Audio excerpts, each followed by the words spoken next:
몽환의 라비 던전은 16년 초에 업데이트되었습니다. 마미노기에서 가장 비싼 아이템 중 하나인 태양과 달의 검 재료와 여러 인챈트, 서큐버스의 옷이 보상으로 나옵니다. 라비 던전 로비에서 전용 통행증을 통해 입장할 수 있고 4인까지 입장이 가능합니다. 통행증은 핸디크래프트로 만들 수 있고 풀나브론의 조사원에게서 연습 통행증을 구매할 수 있습니다. 관련 퀘스트는 누적 레벨 7000 이상 받을 수 있는 긴 꿈을 꾼 듯한 이야기입니다. 선행 퀘스트는 아니니 꼭 깨야 하는 건 아니지만 보상이 좋으니 던전 도는 김에 겸사겸사 하는 게 좋습니다. 이제까지의 던전과는 다르게 기믹이 있는 데다가 부활 방법이 많이 제한되어 있고 인식 속도도 빨라 난이도가 상당합니다. 파티가 아닌 솔로로 클리어하면 판타즘 브레이커 칭호를 얻을 수 있습니다. 아르카나, 특성, 스킬작, 누적 레벨 등 내실이 충분히 다져진 상태라면 블로니 장비로도 판타즘을 획득할 수 있습니다.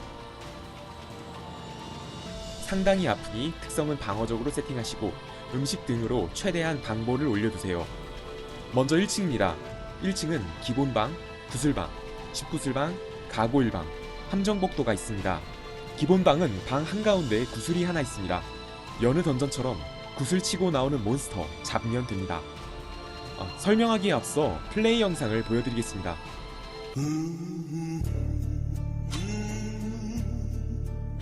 보시다시피 배석의 듀얼건과 볼트 마법, 그리고 서큐버스의 중분 마법이 상당히 골치 아픕니다. 나는 스펙이 높아, 안 아파, 그러고 자시고 안해. 그냥 짜증나요. 펫에 디바인 링크를 걸면 되는 거 아닌가 싶지만 팬텀 때문에 불가능합니다. 이 녀석은 등장과 동시에 팬텀의 포효라는 스킬을 씁니다. 이 포효에 맞으면 경직에 걸리고 펫 소환 해제 및 소환 불가 디버프가 걸립니다. 팬텀의 포효는 타이밍에 맞춰 앵커러시 등을 쓰면 피할 수 있습니다. 혹은 탑승한 채 포효에 맞으면 펫만 소환 해제되고 캐릭터는 맞지 않습니다. 그러나 포효를 피해도 몬스터의 인식 속도가 굉장히 빠른 편이라 다시 소환해서 딜링을 거는 건 불가능합니다. 팬텀은 대부분 몹 리젠마다 나옵니다. 그러니 계속 생각해둡시다. 팬텀 제외 등장하는 몬스터는 서큐버스와 베이비 서큐버스, 그리고 기타 등등입니다. 그리고 함정복도가 끝난 뒤부터는 몬스터가 2번 리젠됩니다. 상당히 위협적이니 조심하세요. 구슬방은 모서리에 4개의 구슬이 있습니다. 그림자 미션처럼 아무거나 치면 문이 닫히고 진짜를 치면 문이 열립니다. 서포트 퍼핏으로 진짜를 확인할 수 있습니다.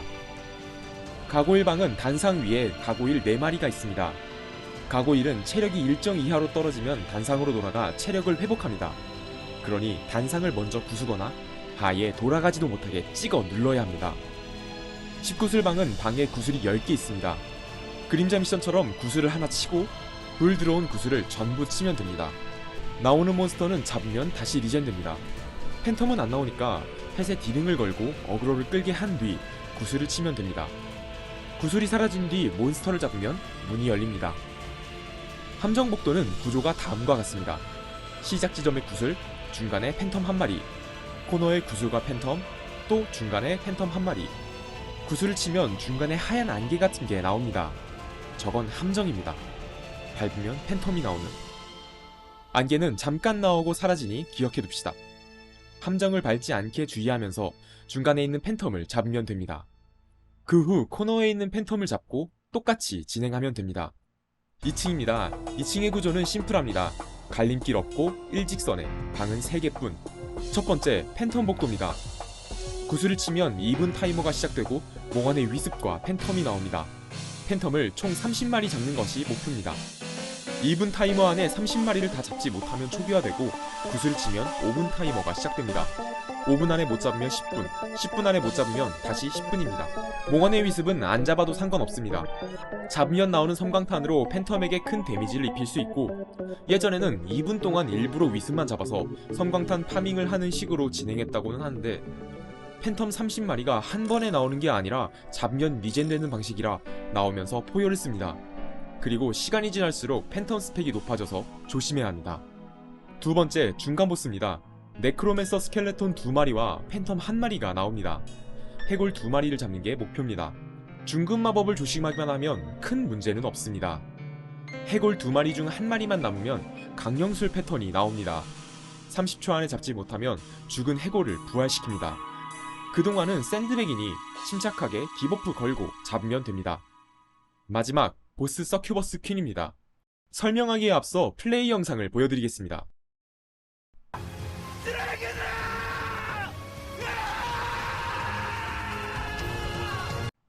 방해 몬스터는 보스와 팬텀, 그리고 베이비 서큐버스입니다. 팬텀과 배석은 잡아도 리젠됩니다. 앞서 영상에서 보셨다시피 솔직히 정상적인 공격이 거의 불가능합니다. 후에 설명할 디버프도 있고 해서 전투 시간이 가급적 짧을수록 좋습니다. 그래서 처음에 브류나크를 긁는 걸 추천합니다. 브류나크를 활성화해 몬스터를 치면 방보를 깎을 수 있습니다. 그동안 경직되지 않기 위해 굳건한 의지를 키면 좋습니다. 언제까지 브류를 긁어야 할지 잘 모르겠다 싶으면 굳건한 의지 끝날 때까지 혹은 반신화 끝날 때까지 하면 됩니다. 브류를 다 긁었다 싶으면 로그오프를 해야 합니다. 그리고 다시 접속하면 이렇게 알림창이 뜨는데 확인을 누르면 던전으로 돌아갈 수 있습니다. 재접속을 하는 이유는 기믹 중 하나인 매혹의 불꽃 때문입니다. 서큐버스의 일부 공격을 맞으면 디버프가 쌓입니다. 디버프 스택은 최대 3스택까지 쌓이고 스택이 쌓일수록 입히는 데미지가 감소합니다. 그래서 재접속을 해야 합니다. 재접속을 하면 일부 도핑류를 제외하고 모든 버프, 디버프가 초기화됩니다. 던전 입장 후 자동으로 보스방으로 이동하니 그동안 버프를 준비하며 기다리면 됩니다. 만약 본인의 스펙이 충분해서 굳이 이 과정이 필요 없으면 그냥 안 해도 됩니다. 브류를 긁고 디버프도 넣었으면 데미지는 충분합니다. 이제부터는 패턴에 주의하면서 공격하면 됩니다. 보스가 인사 후 앞으로 회전하며 돌진합니다. 범위가 생각보다 넓으니 조심해야 합니다. 맞으면 매혹의 불꽃 스택이 쌓입니다. 보스가 공중에 살짝 떠오른 후 순간이동합니다. 그 후 8개의 붉은 구체를 발사합니다. 맞으면 매혹의 불꽃 스택이 쌓입니다. 보스가 공중으로 날아오르며 메테오를 날립니다. 패턴 시간이 제법 긴 편입니다. 그냥 멀리 도망가서 피해 있으면 됩니다. 맞으면 매혹의 불꽃 스택이 쌓입니다. 마지막 영혼 흡수 패턴입니다. 보스가 어글자에게 순간이동한 후 영혼을 소환해 흡수합니다.